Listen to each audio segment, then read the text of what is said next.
Hello everyone, welcome back to my प्यारा सा YouTube channel fun in Pathshala. I am Sunny Yadav.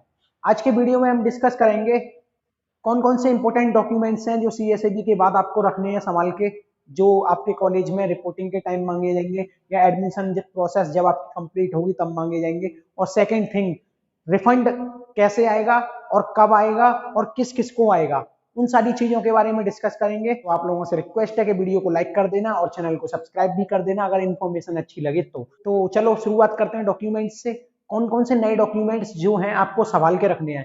मैं पहले भी 15 डॉक्यूमेंट्स की लिस्ट बना चुका हूँ, जो बता चुका हूँ, बहुत इंपॉर्टेंट है। ठीक है, काउंसलिंग के टाइम में भी यूज हुए होंगे, एडमिशन के टाइम में भी यूज होंगे। और जो डॉक्यूमेंट्स आपको संभाल के रखने हैं वो 2-3 डॉक्यूमेंट्स हैं। पहला, choice filling and locking print. CSAB की जो चॉइस फिलिंग होगी उसको भी लॉक करके प्रिंट करा लेना। फिर मैसेज मत करना कि भैया ये प्रिंट नहीं हो पाया, गलती हो गई, तो टाइम जाया मत करना इन चीजों में। चॉइस फिलिंग और लॉकिंग कर लेना उसको, फिर प्रिंट भी कर लेना। Fees receipt, JoSAA fees, CSAB fees, partial admission fees, जो भी फीस तुम लोग जमा कर रहे हो उसकी रिसिप्ट जो है आपके पास होनी चाहिए बाकायदा। ऐसा नहीं हो कि आप उसकी रिसिप्ट ना लो, डीडी के थ्रू करा, कुछ भी किया आपने, ठीक है, वो सारी रिसिप्ट आपके पास होनी चाहिए, क्योंकि फीस रिफंड में भी काम ये चीज आती है। ठीक है, अगर ये चीज नहीं होगी तो फीस कैसे रिफंड करवा पाओगे आप, इसीलिए। और जो सीट एक्सेप्टेंस लेटर या उसको प्रोविजनल लेटर बोल लो, वो आपको मिलेगा, उसको भी ढंग से रखना, चाहे वो जोसा में मिला हो चाहे वो सीएसएबी में मिलेगा। ठीक है, और इनकम सर्टिफिकेट वगैरह वो सब बता चुका हूँ, वो यहाँ बताने का काम नहीं है क्योंकि वीडियो लंबा हो जाएगा। अब यहाँ मैं बताना चाह रहा हूँ आपको फीस रिफंड सिस्टम। फीस किस किस को रिफंड होगी, कैसे होगी और क्यों होगी। ठीक है, अब देखो, पहला केस है, मैंने केस में डिस्ट्रीब्यूट कर लिया है। पार्टिसिपेट जिसने जोसा में किया है पर उसको सीट अलॉट नहीं हुई जोसा में, तो सिर्फ उसने 2000 रुपीज रजिस्ट्रेशन फी पे की है, तो वहां जोसा में 35,000 तो पे नहीं किया उसने। लेकिन उसने पार्टिसिपेट कर रहा है सीएसएबी में। अगर उसको फर्स्ट या सेकंड राउंड में सीट मिल भी जाती है, और सीट मिल जाती है, फिर उसको कितने पे करने हैं अभी सीएसएबी में, 37,000 रुपीज पे करने हैं। ठीक है, 37,000 पे, जो फ्रेश कैंडिडेट्स हैं उसकी बता रहा हूँ। तो 37,000 में से 2,000 डिडक्ट हो जाएंगे जनरल, ओबीसी और ईडब्ल्यूएस कैंडिडेट्स के। एससी एसटी वालों को अपने हिसाब से देख लेना, ठीक है, पर सारे रूल्स वही हैं, एप्लीकेबल है सेम। तो जो सीएसएमई में पार्टिसिपेट करेगा, सीट मिल जाती है उसको बाई चांस फर्स्ट या सेकंड राउंड में, तो उसका जो फीस है वो एडजस्ट हो जाएगी इंस्टीट्यूट में। तो उसको वापस कब मिलेगी, जब आपकी फैमिली इनकम 1 लाख से नीचे है। जैसे फैमिली इनकम होती है वो होती है 1 लाख से नीचे, तो आपकी फीस अगर इंक्रीज हो रही है, मतलब जो आपकी रियल में एक्चुअल फीस है, जैसे जिनकी 1 लाख से नीचे है उसकी फैमिली इनकम, तो उसकी फीस कितनी होगी, 12,550 के करीब होती है एनआईटीज में। तो उन लोगों को 12,550 से जितना भी ऊपर अमाउंट होगा, जैसे 35,000 जमा कर रहे हो, 12,550 आपकी एक्चुअल फीस है। ठीक है, तो बाद बाकी के बचे हुए आपके अकाउंट में आ जाएंगे। और जिनकी 1 लाख से 5 लाख के बीच में ऐसे ही सिस्टम होगा, ठीक है, उनको थोड़ी सी जमा करनी पड़ेगी अपनी तरफ से। अभी यहाँ 35,000 वाली बात है, लेकिन जिसने वो पार्शियल एडमिशन फीस भी पे कर दी है, तो 40,000 प्लस 35,000 लगभग कितने हुए, 75,000 रुपए। ठीक है, 2,000 रुपए तो डिडक्ट हो ही जाएंगे रजिस्ट्रेशन वाले।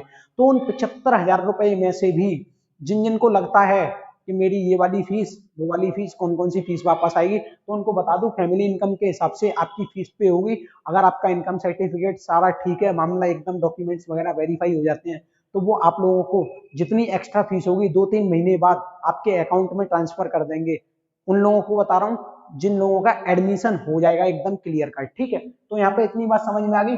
अब सेकंड केस है, पार्टिसिपेट कर रहे हैं जोसा में पर विड्रॉ कर लिया है या क्विट कर दिया है 5th राउंड में उन्होंने, उनके लिए क्या होगा, 5th राउंड में अगर क्विट कर दिया है तो अच्छी बात है, सीट जो भी मिली थी 35,000 रुपए जमा करने पड़ेंगे। अगर 5th राउंड से पहले कोई सीट मिली है उन्हें, तो उनका रिफंड जो है, अभी जैसे ही सीएसएबी की काउंसलिंग खत्म हो जाएगी तो 8-10 दिन में सीएसएबी पर नया पोर्टल आ जाएगा। उसमें आपसे डिटेल्स मांगेंगे, आपकी अकाउंट डिटेल्स, जिसमें वो लोग फीस पे करेंगे। जो भी कोई खुश नहीं रहा होगा, उसकी सीट क्विट हुई होगी और उसने 35,000 रुपीज पे कर दिए होंगे, तो उसके 35,000 रुपीज वापस आ जाएंगे अकाउंट में। ठीक है, कुछ दिनों में ही। अब यहाँ पर केस थर्ड है, पार्टिसिपेट इन जोसा एंड ऑल्सो पे partial admission fees in institute.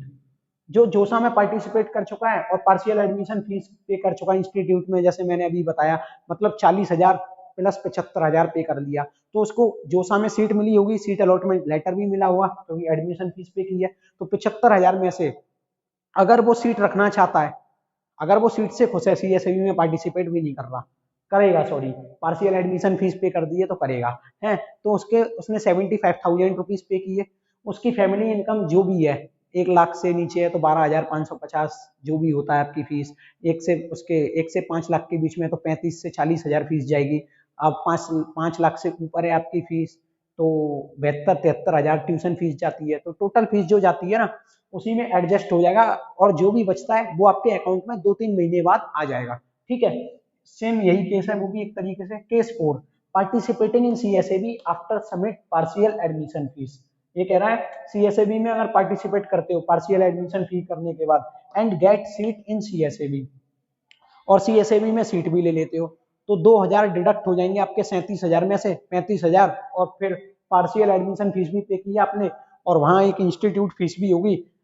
तो इंस्टीट्यूट फीस में सिर्फ आपको उतना पे करना है, जैसे कि इंस्टीट्यूट फीस जिनकी 5 लाख से ऊपर सैलरी है फैमिली इनकम, उनकी इंस्टीट्यूट फीस टोटल जो है बता दूं मैं आपको, लगभग 75 से 80 हजार रुपए होगी एक सेमेस्टर की, क्योंकि ट्यूशन फीस ही है 72,000 रुपए, ठीक है, 62,000 रुपए, ठीक है।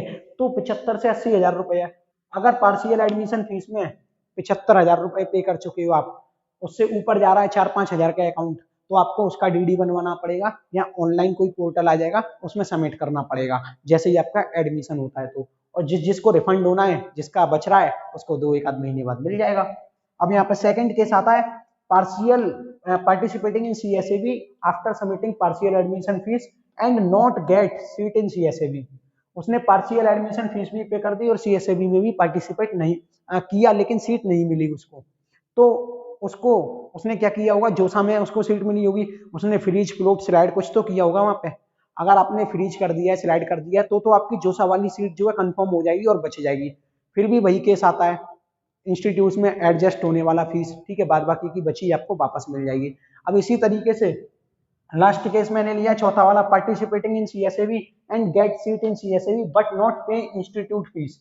ठीक है, अब यहाँ पे मैं बोल रहा हूँ CSAB में पार्टिसिपेट किया है एक तरीके से फ्रेश कैंडिडेट की तरह, और उसको सीट भी मिल चुकी है CSAB में, लेकिन कुछ डॉक्यूमेंट एरर की वजह से या कोई भी आपने अपनी तरफ से फेक नहीं किया लेकिन हो गया है गलती से, उनको लग रहा है विजुअलाइज जो कर रहा है डॉक्यूमेंट्स को कि आपने फेक कर दिया है, तो उनको जो सीट मिली है तो जोसा या CSAB की तरफ से सीट कैंसिल होती है, तो उसका भी रिफंड आपको हो जाएगा, जिसका पोर्टल 6 से 7 दिन में जनरेट हो जाएगा। CSAB की काउंसलिंग खत्म होने के बाद, CSAB की काउंसलिंग खत्म हुई उसके 6 से 7 दिन बाद पोर्टल जनरेट होगा, उसमें आपको बैंक अकाउंट से डिटेल भरनी है अपनी, जिसमें अमाउंट आ जाएगा पैसे का, ठीक है, 35,000 पूरे के पूरे रिफंड हो जाएंगे। तो कोई भी दिक्कत नहीं है। और भी कोई डाउट आता है आपका अलग केस हो तो मेरे को कमेंट करके पूछ सकते हो, जेन्युइन डाउट पूछना, उल्टी सीधी कमेंट मत करना, ठीक है।